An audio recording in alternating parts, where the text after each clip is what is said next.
केवल शिक्षा और शिक्षा पर ही ध्यान दें अपने बच्चों के।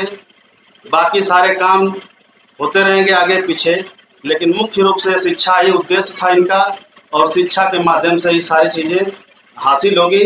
अगर राजनीति भी करना है तो उसमें भी शिक्षा की जरूरत पड़ेगी, समाज को आगे ले जाना है उसमें भी, परिवार को आगे ले जाना है उसमें भी।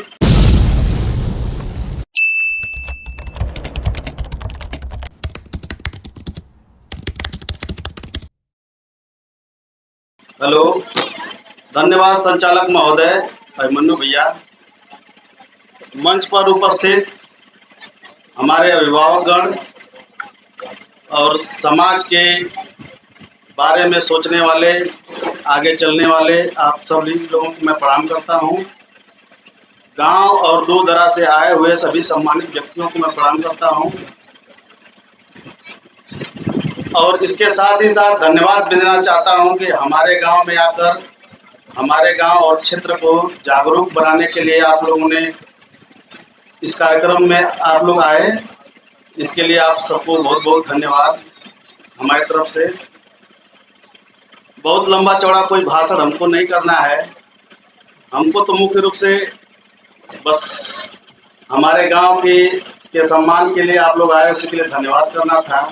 और इसी के साथ साथ यहाँ के आयोजक अखिलेश पटेल और उनकी टीम को भी धन्यवाद करना चाहता हूँ कि हर वर्ष की तरह इस वर्ष भी साहू जी महाराज जयंती का आयोजन किया गया इस गांव में। जो नई परंपरा का एक विकास हो रहा है उसमें ये और इनकी टीम बहुत ही मेहनत कर रही है, इसके लिए इनको भी बहुत बहुत धन्यवाद। शिक्षा, आरक्षण, राजनीति और जो भी इस समय प्रासंगिक मुद्दे हैं उन पर निरंतर विचार करने का प्रयास चल रहा है और उस पर काम भी हो रहा है। सहनुपुर के लोग मेरी समझ से आसपास के गांव की अपेक्षा ज़्यादा जागरूक भी इसीलिए हैं कि यहाँ कार्यक्रम होते रहते हैं, आप लोगों का मार्गदर्शन मिलता रहता है। अभी हमारे गांव में कल एक तेरही कहेंगे या फिर भंडारा कहेंगे, अलगू शास्त्री बाबा नहीं रहे, इन सारे कार्यक्रमों में बहुत बढ़ चढ़ के हिस्सा लेते थे, समाज को निरंतर जागरूक करने और ब्राह्मणवाद से लड़ाई लड़ने का काम करते थे। 9वें-10वें दिन उनका भंडारा हुआ जिसमें ब्राह्मणों को नहीं पूछा गया, उनकी विचारधारा को नकार दिया, उनकी संस्कृति को नकार दिया गया। पैरेलल संस्कृति के अनुरूप कुछ उसमें मिला जुला करके कार्यक्रम हुआ, लेकिन फिर भी ये अच्छी शुरुआत है जिसमें हमारे ही भाई मुसहर जाति को सर्वप्रथम खिलाया गया सम्मान सहित, और उसके बाद गांव के लोगों ने भोजन ग्रहण किया। किसी ने कोई आपत्ति नहीं की, पूरा गांव सहमत था। आगे हमारे ही दयादी पटदारी की एक दादी जी गुजरी हैं, उनके कार्यक्रम में भी ऐसा ही होगा, तो ये अच्छी शुरुआत है।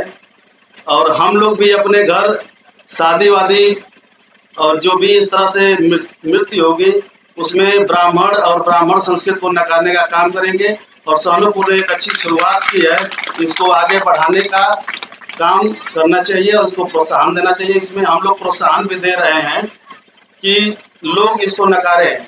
अभी इसके पहले ही एक गोंड जात के लड़के हैं हमारे गांव में, दीपचंद गोंड के लड़के मनोज गोंड का तिलक हुआ, शादी हुई, जिसको ब्राह्मण विधि से न करते हुए गोंडी विधि से किया गया। वो भी बहुत अच्छी शुरुआत थी, बहुत अच्छा भी लगा। अपनी संस्कृति का विकास पैरेलल हो रहा है, ये सबसे बड़ी खुशी की बात है, और सहनुपुर इसका अग्रदूत बना हुआ है। बाकी आज राजर्षि छत्रपति साहू जी महाराज की जयंती के अवसर पर बस इतना ही कहना चाहेंगे कि हमारे गांव के, मुख्य रूप से हमारे गांव के जो भी अभिभावकगण बैठे हैं, केवल शिक्षा और शिक्षा पर ही ध्यान दें अपने बच्चों के। बाकी सारे काम होते रहेंगे आगे पीछे, लेकिन मुख्य रूप से शिक्षा ही उद्देश्य था इनका, और शिक्षा के माध्यम से ही सारी चीज़ें हासिल होगी। अगर राजनीति भी करना है तो उसमें भी शिक्षा की जरूरत पड़ेगी, समाज को आगे ले जाना है उसमें भी, परिवार को आगे ले जाना है उसमें भी। और शिक्षा अगर आप लोग ठान लेंगे तो बहुत महंगी चीज़ नहीं रह गई। बस जो भी प्रारंभिक शिक्षा अगर लड़का पढ़ता है, इंटर तक पढ़ता है, तो उसके आगे उसकी राहें खुल जाती हैं, उससे उस तरह के प्रावधान अभी भी हैं।